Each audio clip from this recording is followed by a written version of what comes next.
Well, anybody who supported Democrats, that's all we ever want. Do something for the base. Keep your promises. He keeps his. We've made promises. People have said that black men, one of the reasons, in a sense, black people in general, voted for Trump and that hurt us, didn't vote as they should have. We made promises. We said, give us the House, the Senate, and the presidency, and we'll pass. Well, we had the House, the Senate, and the presidency, and we didn't do it. That's your point. That's your point. We didn't do it. If you put your energy and effort, your deposits, if you will, into the Democratic bank, you expect your return to come from the Democratic bank. If the Republican bank does something for you, you're not going to reject that. But you put your deposits in the Democratic bank. When the Democratic bank did not give them a return on investment, then persons lost their enthusiasm. That's not true. Even if the Democrat Party doesn't do crap for black people, and we put our money in the Democrat bank, we won't even go to the Republican bank. We won't even go to the Republicans and say, hey, we made a deal with them. They didn't deliver. What are you guys willing to offer us in exchange for our vote? We proved that in 2020 when Donald Trump offered the Platinum Plan and black people just rejected that. He ain't gonna do it. And we went and voted for Biden at like 91%. Biden sat in office for 4 years, did nothing for African Americans, nothing at all. And black folks are still trying to shame other black people, saying, see, y'all got what y'all voted for. Listen, man, what did the Democrats do for African American people over the past 4 years? Trump in his first 30 days has done more for African American people than Biden did in 4 years. And even Al Green knows that.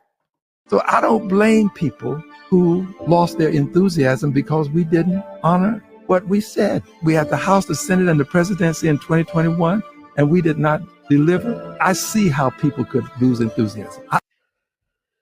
We had the House, the Senate, and the presidency in 2021, and we still did not deliver. They didn't codify Roe v. Wade. They didn't codify anything. All they did was kick those issues down the road so they can use them as a political football in the upcoming elections. Democrats literally had the majority in the House, the Senate, and had the presidency, and still didn't do anything. Now, the Republicans have the majorities. Donald Trump is going hard in the paint for his first month and a half. And the Democrats are like, we need y'all to give us back power. Why would we give you back power when you've already proven that you're basically going to do nothing? You're not going to do anything with it. They just want power to keep the Republicans out of power, and they can force social justice issues down our throat and use those issues to attach all these different social issues, this nonsense executive orders to the books so they could profit from it. DEI. It used to be DEIA, diversity, equity, inclusion, and accessibility for handicapped people. Well, you got Americans with Disabilities Act. Decades ago that was passed, signed into law. You have all types of laws revolving around fair employment, fair housing, fair this, fair that. Why do you need executive orders now to go along with what's already been codified into law?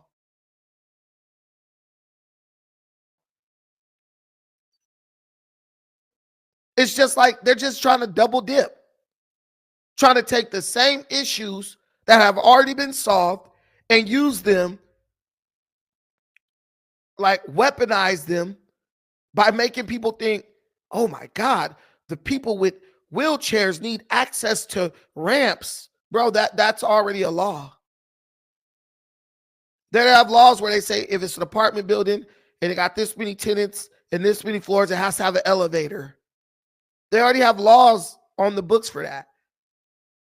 But all the Democrat Party does is play on the ignorance of the people who support them. Oh my God.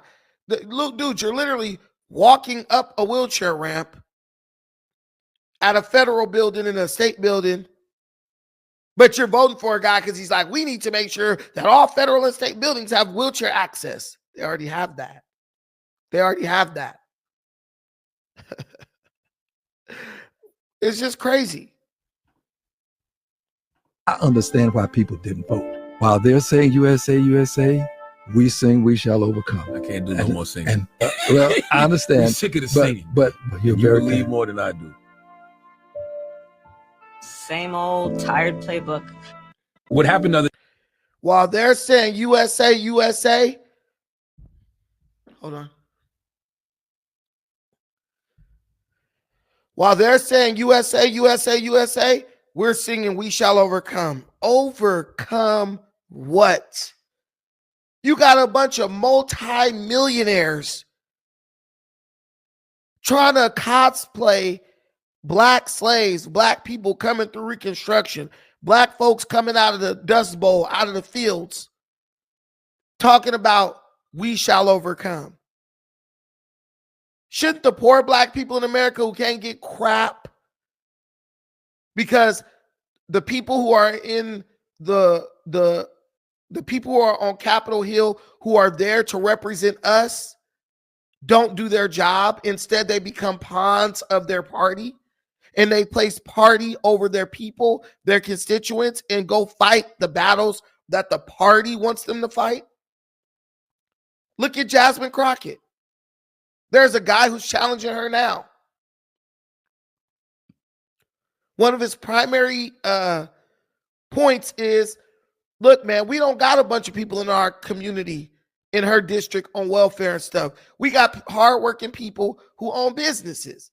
Why is their elected official in Washington advocating and fighting for legislation that wreaks havoc on small business? And I honestly think that this dude might unseat Jasmine Crockett. She's not very, she tries to be entertaining, but you're not here to be an entertainer. You're here to be a legislator. She makes no attempt to work across the aisle with the other side, with Republicans. No attempt to find common ground so that they can move, so they can make progress for the people. Everything is adversarial. And I love the fact that Charlemagne was like, yo, I'm tired of this singing. I can't do no more singing. What does singing have to do with you guys delivering the things that people voted for you to deliver? But I don't know what those things could be because they don't promise you anything. They don't promise you a single doggone thing. All they do is try to get you to participate in their theatrics. We ain't doing nothing for y'all, but we gonna meet at the steps of the White House today and sing We Shall Overcome. Okay. And once you're done doing that, freezing your butt off, now you get to walk back out, go back home, and watch them pretend like they're fighting for you, while in reality, they ain't doing a doggone thing for you. It's the same game over and over and over again. And I'm sure not only are the black people tired of it, I'm sure the American people who vote Democrats are tired of it too. It's really disgusting and it's really embarrassing. And it's a doggone shame that we're expected to just accept it. That's why I vote Republican now. I'm not sitting over there. You ain't about to play up in my face while you got people who look like bad actors showing their doggone butt in the White House and on camera. I'm not taking that crap seriously because it's not serious. It's all a game to these people. It's all, watch this. I remember the scene from Coming to America. Remember that? when the girl was on stage and she was really talking about the issues that the community was facing. And the old preacher who wanted people to like do nothing, he gets up there and starts, talking in a certain cadence and throwing out hallelujahs and amens. And guess what? The people just forgot all about what the girl was talking about and just settled on being disenfranchised and taken advantage of. Look, man, everybody ain't on that type of time. Some people want to do something with their life. Some people want to have a future to look forward to. But instead of working for the people, they will always just prioritize their own gain. They will always prioritize their own personal desires. And I just can't get on board with that no more. I can't get on board with that no more. And you got black folks who we want to turn on each other over that. Like, what? You're turning on me because I no longer want to accept disrespect. That's like a mother turning on a daughter, or siblings turning on a sister because she no longer wants to remain or stay with her abusive husband. So because I no longer want to accept disrespect, right? I am basically an outcast. That whole situation is just a farce. Michelle Obama, if you do a podcast, we want to hear you talk about political things. Help us understand the psychology behind your husband.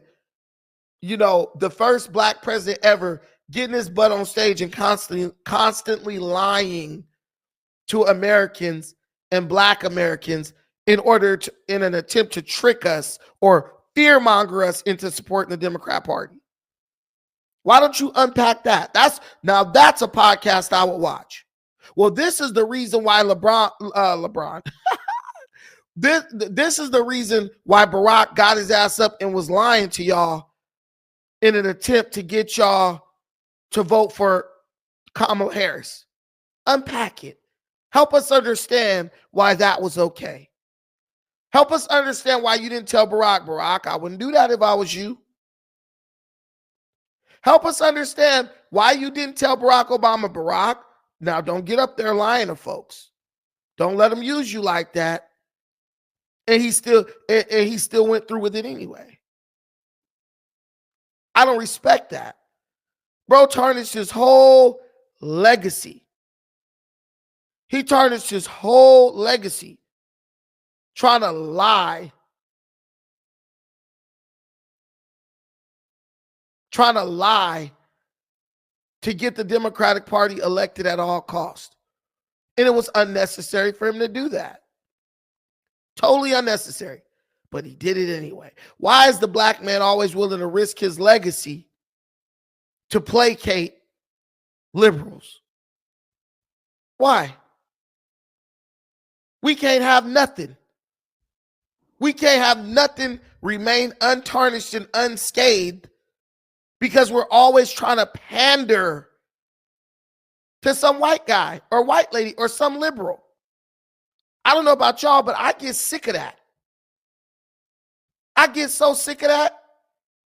I'm like, bro, come on, man. This can't be it. This can't be it, dog. That's all we are in this country. It seems like a normal delivery. That's all we are. A UPS employee. A bunch of panderers. Whatever they tell us to pander to, I guess that's what we're going to do. We're better than that. But when our leadership constantly tells us, this is the way you need to be. This is the way you need to be. Like, what else can you expect? You just get no respect because people know for pennies on the dollar, black folks will say anything you want them to. They jump their ass out there and say anything. As long as they paying us a certain amount. I can't stand it. I'm sick of it. I'm tired of it. It's annoying as hell, and I hate it. And I hope you hate it too.